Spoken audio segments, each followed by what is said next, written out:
Hello, everyone. It's Jake from Fife Photography, and I hope you all are having a good day so far. Here lately, I have really gotten into cinema film.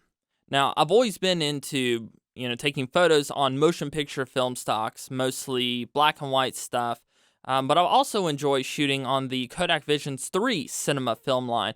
But a few months ago, this one company caught my eye, and it was Tasma.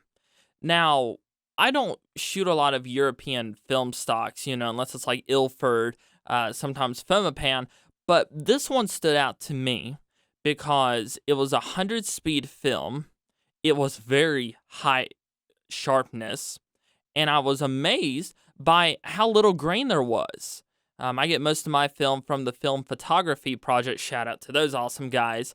And the photos that they had, the sample photos, it looked like there was virtually no grain in these images. So, of course, after seeing this, I had to get my hands on a roll.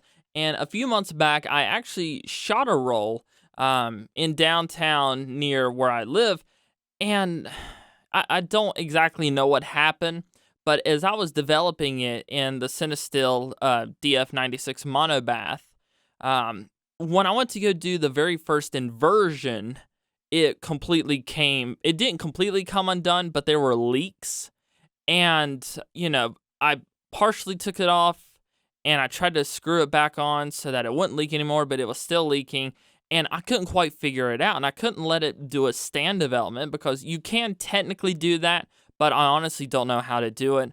So I just bit the bullet, opened it up completely, saw what the problem was. It turns out one of the plastic things inside of my Jobo tank, which I got from Cinestill, wasn't, latching properly. I've never had that issue since, but it basically ruined that roll of film.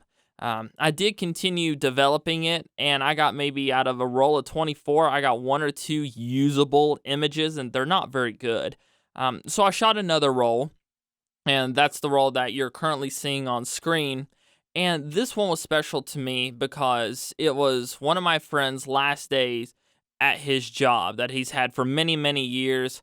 So I wanted to take photos of that moment, marshaling that last plane out. And I got very special access to be out there as it was going on. I'm very, very thankful for that.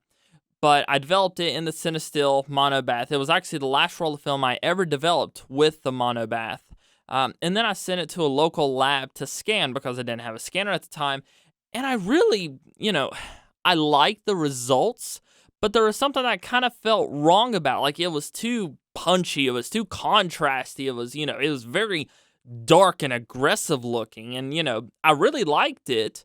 But when I compared it to some of the sample images, I was thinking to myself, this isn't what it's supposed to look like. So a few days ago, I went out and shot another roll of it. I purchased a Canon AE1 program, and it's a beautiful camera. The person that had it, they actually restored and ran a film lab on a U.S. military base just after Vietnam in the Middle East, which was really cool. And he was telling me that his dad used to take photos during World War II. He took a few photos during Vietnam, and then, when he was stationed on the base. And so basically his whole family's into photography.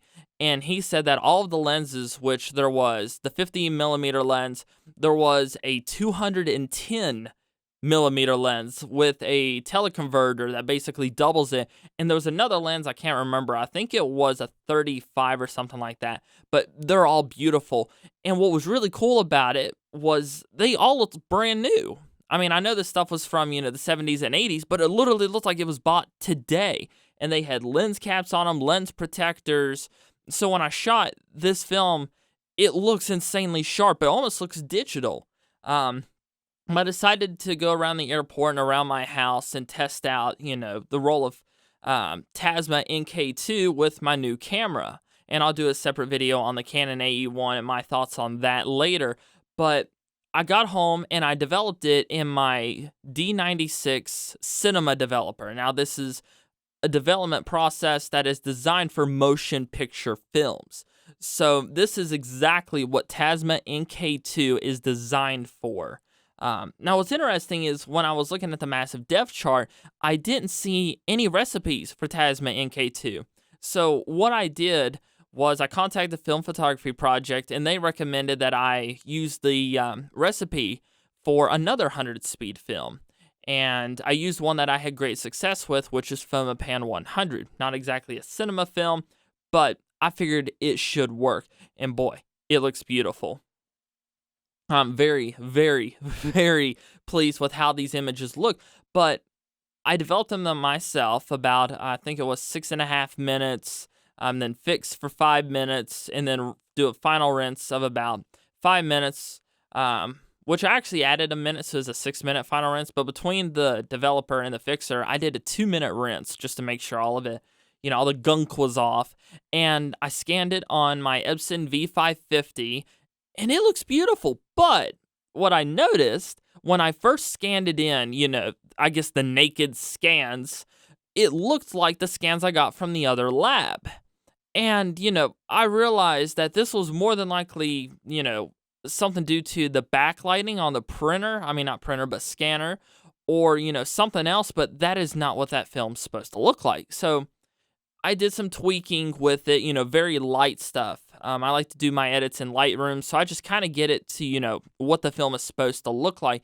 And I compared it to other photos on Lomography's website, Film Photography Project, and then I talked to a few people who have shot this film before, and I was able to get it to look basically, consistent with everyone else's, and it's a beautiful film stock. It is absolutely gorgeous, and of course, those are the photos you're seeing now. I mean, it is beautiful. It's basically grain-free. It's insanely sharp, and pair it with another lens that's insanely sharp and beautiful.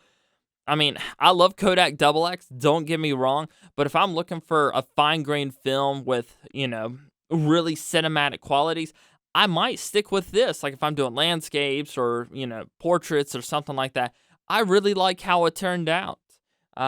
So when I was doing the scans, that was the biggest question for me was, why did the lab scan look so, I guess, dark and, so punchy in your face with the contrast?